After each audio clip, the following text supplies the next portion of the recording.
suis Alexandre Melnik, je suis professeur de géopolitique à ICN Business School à Nancy. Et à ce titre, je voyage dans le monde entier. J'enseigne la géopolitique. La géopolitique, c'est la place de chaque individu dans le monde du XXIe siècle. Et pour enseigner cette matière, il faut avoir un vécu, il faut avoir une certaine légitimité. J'ai été diplomate dans ma vie antérieure. J'avais travaillé dans la diplomatie pendant 15 ans. Je suis né dans un pays qui n'existe pas, qui s'appelle l'Union soviétique. Et j'ai cheminé vers ce que je fais aujourd'hui parce que je considère cela comme ma vocation. C'est-à-dire partager mes propres réflexions avec les étudiants du monde entier, apprendre d'eux et peut-être aussi leur apprendre quelque chose.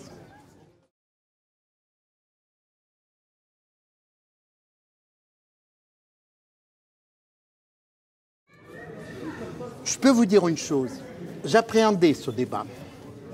Parce que M. Asselineau, c'est un homme politique. Moi, je ne fais pas de politique. Je suis absolument libre. Je m'exprime à titre personnel. C'est pratiquement mon premier débat avec un homme politique. Et je ne le regrette pas.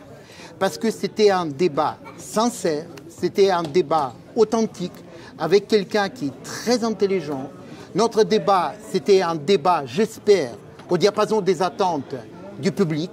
Le public était très actif et je pense qu'il y avait une sorte de remise en cause par rapport à ce débat dans la tête de chaque participant et que ce débat peut semer des graines pour l'avenir de chaque membre de votre parti, de chaque membre du parti de M. Asselineau et bien au-delà, peut-être servir de fil conducteur dans votre cheminement vers ce que j'appelle le bonheur.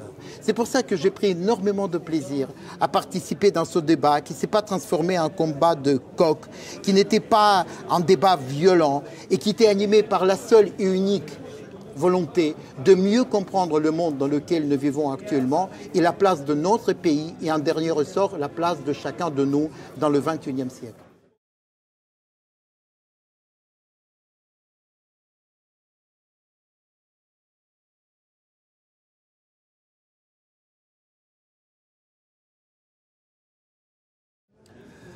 Je pense que je ne suis pas encore complètement vieux, mais c'est vrai ce que vous dites. Oui, c'est vrai ce que vous dites.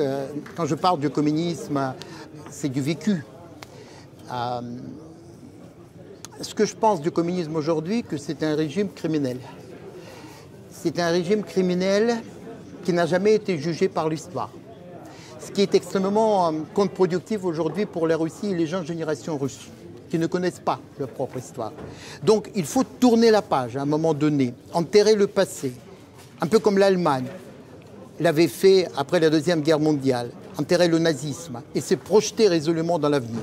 Malheureusement, tant que la Russie aujourd'hui, c'est un régime autoritaire, c'est un régime liberticide, ce débat sur les origines du communisme n'est toujours pas possible. Donc je pense que la Russie aujourd'hui, c'est un pays qui a un énorme potentiel, mais ce potentiel est gaspillé par la mauvaise gouvernance politique qui cloisonne ce pays dans le monde global du XXIe siècle.